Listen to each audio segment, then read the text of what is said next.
Indonesia merupakan salah satu negara yang menganut sistem demokrasi. Demokrasi itu sendiri adalah salah satu bentuk atau mekanisme yang ada di dalam pemerintahan suatu negara yang bertujuan untuk mewujudkan dan mengutamakan kedaulatan dan kesejahteraan bagi masyarakat dan negara, yang kemudian dijalankan oleh pemerintahan, dan setiap warga negara berhak ikut serta atau terlibat baik secara langsung maupun tidak langsung untuk dapat mengambil keputusan yang berkaitan dengan kedaulatan dan kesejahteraan hidup mereka. Di Indonesia sendiri, pelanggaran yang sering kali terjadi pada saat pelaksanaan pemilu adalah maraknya praktek politik uang. Bahkan pada saat ini, politik uang yang sering terjadi di dalam masa pemilu seakan menjadi syarat wajib bagi setiap calon pejabat, baik yang berada di tingkat pusat maupun di daerah, untuk mendapatkan dukungan dan suara terbanyak dari masyarakat. Tentunya jika hal ini terus dibiarkan begitu saja, maka tidak menutup kemungkinan realita politik uang ini seolah akan menjadi budaya atau tradisi di dalam pemilu itu sendiri, sehingga mencoreng arti dan makna dari demokrasi yang sebenarnya.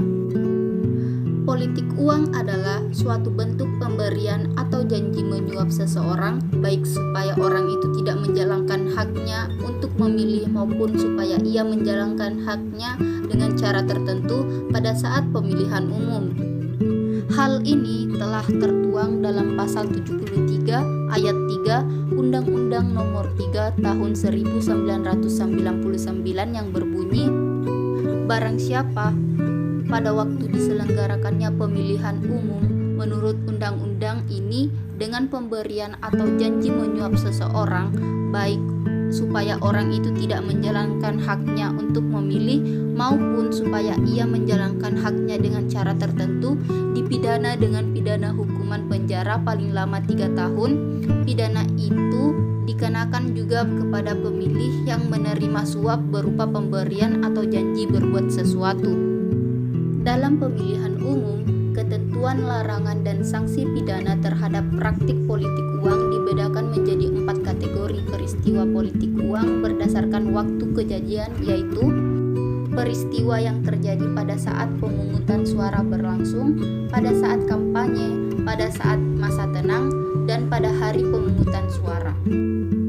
Lamanya ancaman sanksi pidana penjara dan denda yaitu berkisar antara paling lama 2 tahun dengan denda 24 juta sampai dengan paling lama 4 tahun dengan denda 48 juta.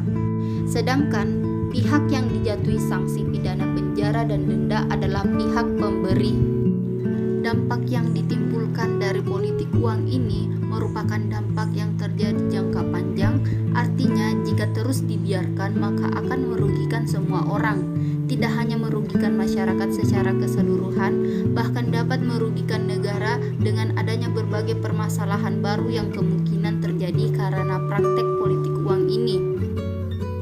Dampak politik uang ini juga bisa merusak tatanan demokrasi dalam suatu negara, sehingga jika terus dibiarkan akan menimbulkan berbagai permasalahan baru di masyarakat, bahkan negara, dan dapat merusak mental generasi penerus yang akan membawa dampak buruk bagi kesejahteraan masyarakat dan kemajuan suatu bangsa di masa yang akan datang. Hal ini juga disebabkan karena kurangnya kesadaran yang dimiliki masyarakat akibat dari rendahnya kualitas pendidikan dari masyarakat itu sendiri, dan pada akhirnya menyebabkan masyarakat memiliki pengetahuan yang kurang, terutama pendidikan politik, dan menyebabkan akhirnya masyarakat memiliki sikap pragmatis dan acuh terhadap pemerintah, sehingga tidak memperdulikan dampak jangka panjang yang diakibatkan oleh praktek politik uang yang dilakukan dalam pemilu.